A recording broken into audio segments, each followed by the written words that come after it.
Michael Reeves stood at the edge of his property, watching in silent fury as the excavator tore through the carefully constructed earthen berm he built 5 years ago.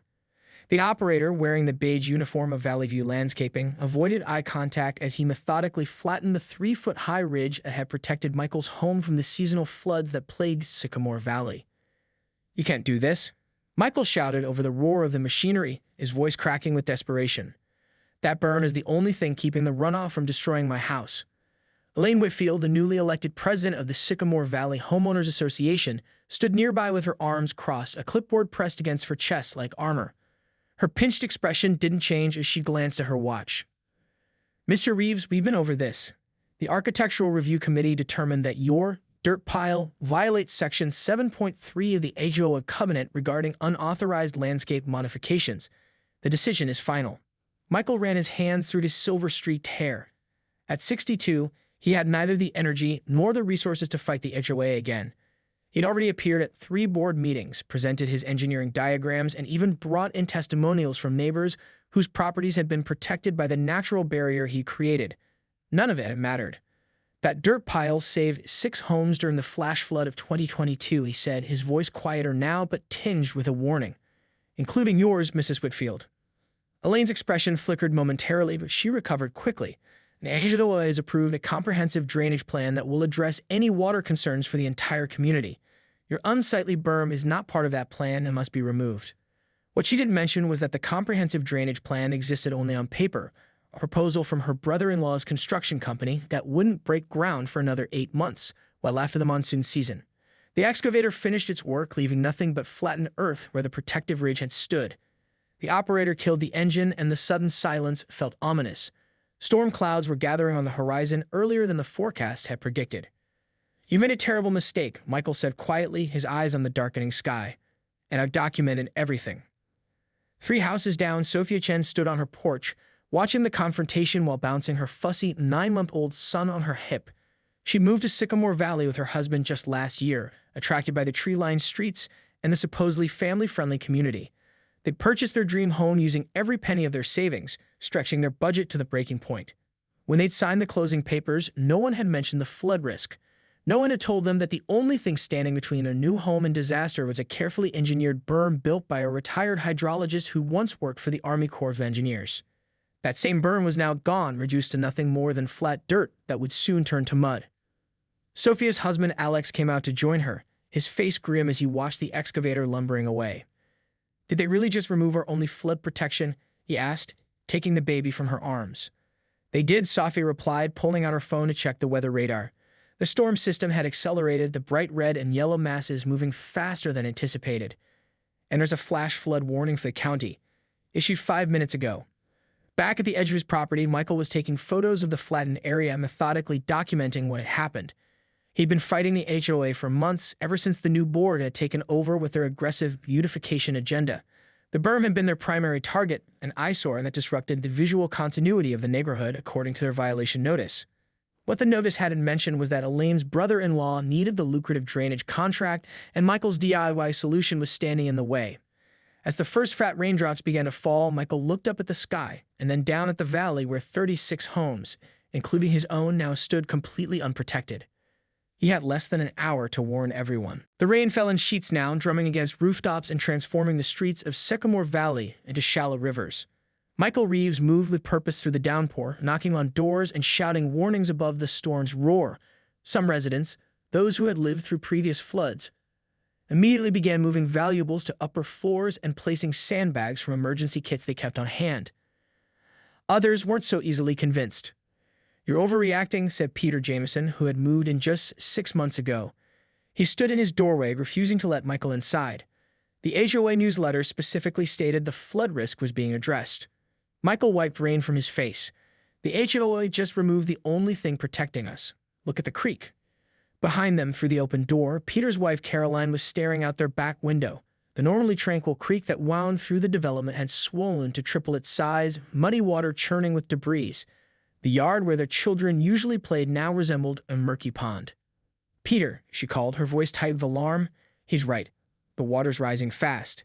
By the time Michael reached the Chen household, Sophia was already moving boxes of family photos and important documents upstairs.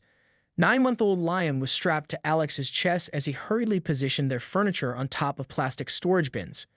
"How bad will it get?" Sophia asked, her eyes wide with worry. Michael grimaced. "Without the berm, if the rain continues at this rate, we're looking at 3 to 4 feet throughout the entire valley floor." Alex went pale. "Our insurance, we have basic coverage, but not flood insurance. They told us we weren't in a flood zone." "You weren't," Michael said grimly. "Not with my berm in place." Thunder cracked overhead as Michael continued his frantic warnings, working his way through the neighborhood.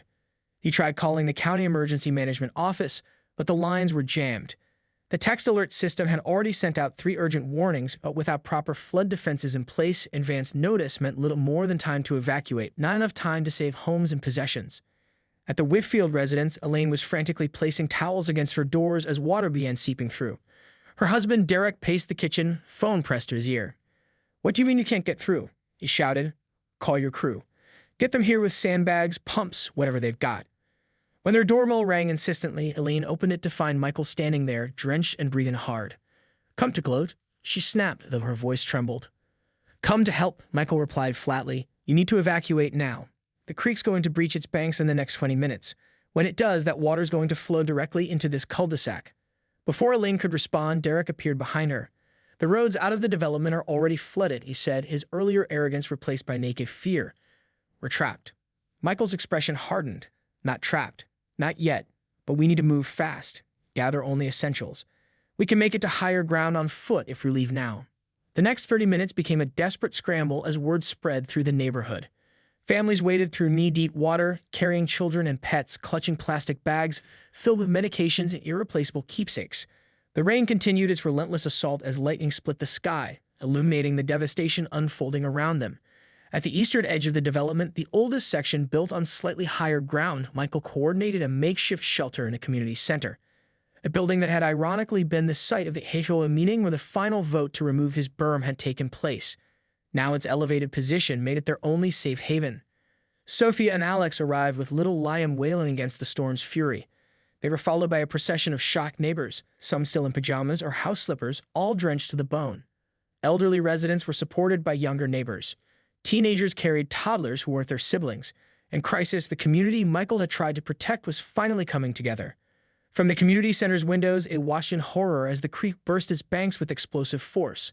The churning water, free from its confines, raced down the precise path Michael had predicted, the natural drainage route that his berm had been designed to redirect. Without that barrier, the water surged straight into the lowest-lying homes. Elaine Whitfield stood frozen at the window, her perfectly manicured hands pressed against the glass as the floodwaters consumed her home first. The tasteful landscaping her committee had insisted upon, the very reason they deemed Michael's berm an eyesore, disappeared beneath the muddy torrent. Dawn broke over Sycamore Valley with a sickly gray light that did nothing to warm the huddled residents in the community center. The rain had finally stopped around 3 a.m., but the damage was catastrophic. From their vantage point on higher ground, they could see that nearly 2/3 of the development now sat submerged in muddy water.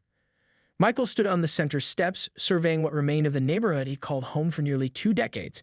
Behind him, exhausted families lay sleeping on yoga mats and tablecloths that had been repurposed as bedding. The night had been long, with more residents arriving as their homes succumbed to the rising waters, each new group bringing tales of destroyed possessions and narrow escapes. "How bad is it?" Alex Chen approached, his voice hoarse from a night spent soothing his terrified son. Michael shook his head slowly. "I've seen 3 major floods in this valley. This is by far the worst." They stood in silence, watching as the morning light revealed the full extent of the devastation. Cars floated like toys in what had once been the main boulevard. Uprooted trees and sections of fencing twisted in the current. Through the murky water, they could make out the roof lines of single-story homes now completely inundated. "Our house?" Alex asked, though his tone suggested he already knew the answer. "I'm sorry," Michael replied quietly. The Chen's residence was at the lowest point of Mockingbird Lane.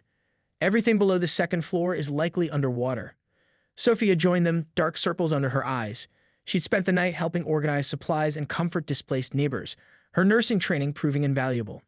Now, hearing Michael's assessment, she leaned against her husband, tears welling in her eyes. "We just finished the nursery," she whispered. "All of Liam's things." Inside the community center, a commotion drew their attention.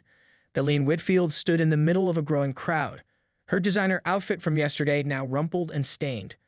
Her husband Derek stood beside her, his face a mask of barely controlled rage. "This is absolutely unacceptable," he shouted at a harried-looking man in a county emergency management jacket who had just arrived with the first relief supplies. "Where were the warnings? Where was the emergency response? We pay some of the highest property taxes in the county." The official tried to explain that warnings had been issued, that emergency services had been overwhelmed, but Derek wasn't listening. He jabbed a finger toward Michael. "And him, he's been fear-mongering about floods for years. He probably knew this was coming and did nothing." A ripple of disbelief passed through the gathered residents. Several people who had witnessed Michael's desperate warning efforts the previous evening began to protest, but Michael himself stepped forward, his expression calm despite his exhaustion.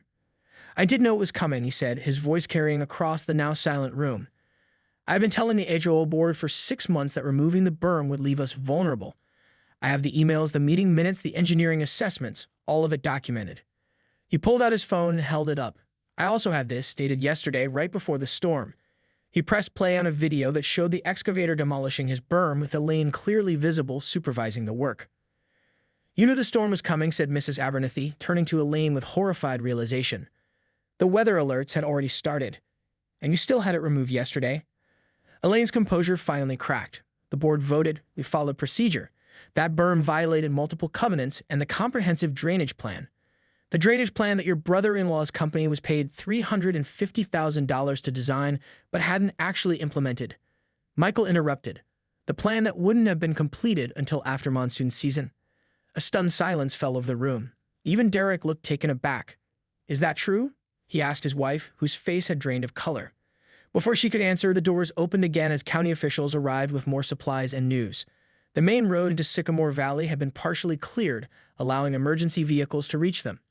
The first journalist had arrived as well, a young reporter from the local news station already filming the scene with her smartphone. "I understand you're Michael Reeves," she said, approaching him. "Emergency services mentioned you had warned about this. Would you be willing to tell me what happened?"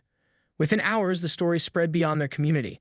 Helicopter footage showed the devastation from above, the clear line where the flooding stopped precisely where Michael's berm had once stood. Residents gave interviews describing how the HOA had prioritized aesthetics over safety, how a simple earthen barrier had been removed just hours. 3 weeks after the flood, Sycamore Valley resembled a war zone. The waters had receded, leaving behind a landscape of mud-caked streets, gutted homes, and mountains of waterlogged possessions piled at curbs. The acrid smell of mold and decay hung in the air despite the industrial dehumidifiers humming throughout the neighborhood. Michael Reeves had converted his garage, one of the few structures that had remained mostly dry thanks to its position on higher ground, into an impromptu command center. Folding tables held laptops, printers, and stacks of documents. Maps of the development covered one wall, marked with colored pins indicating damage levels: red for total loss, yellow for major damage, green for minor damage. There were far too many red pins. The insurance adjuster finally showed up, Alex Chen said, slumping into a folding chair across from Michael. His normally neat appearance had given way to perpetual exhaustion, stubbled cheeks, dark circles under his eyes, clothes that had been worn too many days in a row. "They're calling it an act of God and offering 30 cents on the dollar." Michael looked up from the laptop where he'd been reviewing weather data from the night of the flood. "Did you show them the documentation Catherine provided?" "I did." Alex rubbed his eyes. He took copies but said their legal department would need to review it. "Meanwhile, we're still paying the mortgage on a house we can't live in, plus rent on the apartment in the city." The Chens, like many residents, had been forced to find temporary housing elsewhere. The few hotels in the area had filled immediately after the disaster, and many homes wouldn't be habitable for months, if ever. Sophia appeared in the doorway, baby Liam on her hip. Despite everything, the child was smiling, blissfully unaware of how his family's life had been appended. "The news van is here again," she said. "They want to interview you, Michael." The flood had become a regional media sensation and then a national one. What began as a local disaster story had transformed into a cautionary tale about HOA overreach and infrastructure neglect. Michael had emerged as the reluctant face of the community, the expert who had predicted the catastrophe and tried to prevent it, only to be overruled by bureaucracy and corruption. "Tell them I'll be out in 5 minutes," he replied, saving his work. As Sophia left, Catherine Morgan entered, her suit as impeccable as always despite the muddy conditions outside. "Good news," she announced, setting her briefcase on the table. "The judge granted our request for an emergency injunction. The HOA is barred from making any further infrastructure modifications without court approval, and all board members must preserve all communications related to the berm removal and drainage plan." "That is good news," Michael agreed. What about the county officials? Catherine's expression hardened. We've served them with litigation holds as well. My investigators found some very interesting exchanges between the county commissioner and Derek Whitfield dating back 2 years. It seems our HOA president's husband had political aspirations that might have influenced certain permitting decisions. Any progress on the class action certification? The hearing is next week. We already have 87 households signed on, nearly every affected property owner. She pulled out a tablet and showed Michael a list of names. Even some former HOA board members have joined after seeing the evidence. Outside, volunteers in mud-caked boots moved from house to house, helping residents salvage what they could. Church groups had set up food stations. College students on spring break had arrived with shovels and cleaning supplies instead of beach towels. The disaster had brought out the best in many people, even as it had exposed the worst in others. Michael stepped outside to find a familiar news van parked in his driveway. The reporter, Emma Tanaka from Channel 8, had covered the story from the beginning and had proven herself to be thorough and fair. Mr. Reeves, she greeted him, microphone ready. Can you give us an update on the recovery efforts? Michael looked directly into the camera. 3 weeks in, and we're still finding new damage. The early estimates put the losses at over $30 million for our community alone. But what can't be measured is the emotional toll. The family photos destroyed, the heirlooms lost, the sense of security shattered. And the response from officials? Inadequate, Michael stated flatly. The county has offered temporary tax relief but no accountability for their failure to enforce proper flood mitigation requirements. The state environmental agency has launched an investigation, but that won't rebuild homes or. 1 year after the flood, Sycamore Valley was reborn. Michael Reeves stood on the community center's newly constructed observation deck, surveying the transformed landscape. The rigid grid of cookie-cutter homes had given way to a more organic layout that worked with the natural contours of the land. Elevated structures sat on reinforced foundations, their designs varied yet harmonious. Between them ran a network of bioswales and retention ponds disguised as decorative water features, and surrounding it all, visible but beautifully integrated into the landscape, was a series of earthen berms, each one planted with native grasses and wildflowers. Quite a view, isn't it? Michael turned to find Catherine Morgan beside him, looking considerably less formal than during their legal battles. Her tailored suits had been replaced by jeans and a light sweater, her briefcase by a tablet. Hard to believe it's the same place, he agreed. Below them, residents moved about their daily lives amidst the ongoing reconstruction. Some homes were completely finished, while others remained works in progress. Construction crews worked alongside homeowners in a collaborative effort that would have been unimaginable under the old HOA regime. The final settlement disbursements went out this morning, Catherine informed him. Everyone should be receiving their notifications by end of day. After 9 months of legal battles, their class action lawsuit had resulted in a landmark settlement. The county had agreed to pay $42 million after evidence emerged that officials had ignored multiple warnings about flood risks dating back to the original development approval. The HOA's insurance company had eventually reversed their coverage denial under threat of bad faith litigation, adding another $5 million to the recovery fund. What about Elaine and the other board members? Michael asked. The judge approved their settlement terms yesterday, Catherine replied. They've agreed to pay restitution according to their means, 15% of their income for the next 10 years. Not nearly what they should pay, but it's something.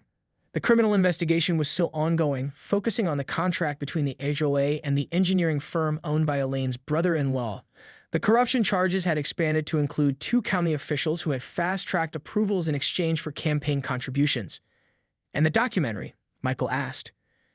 Catherine smiled. The filmmaker wants to do final interviews next week. CNN and PBS are both interested in broadcasting it. The story of Sycamore Valley had captured national attention, becoming a case study in community resilience and a warning about the dangers of unaccountable homeowners associations. When it begun as a local disaster, it had sparked legislative changes in 3 states regarding HOA governance and transparency. Michael, Sophie Chen called from below, waving enthusiastically. Come see.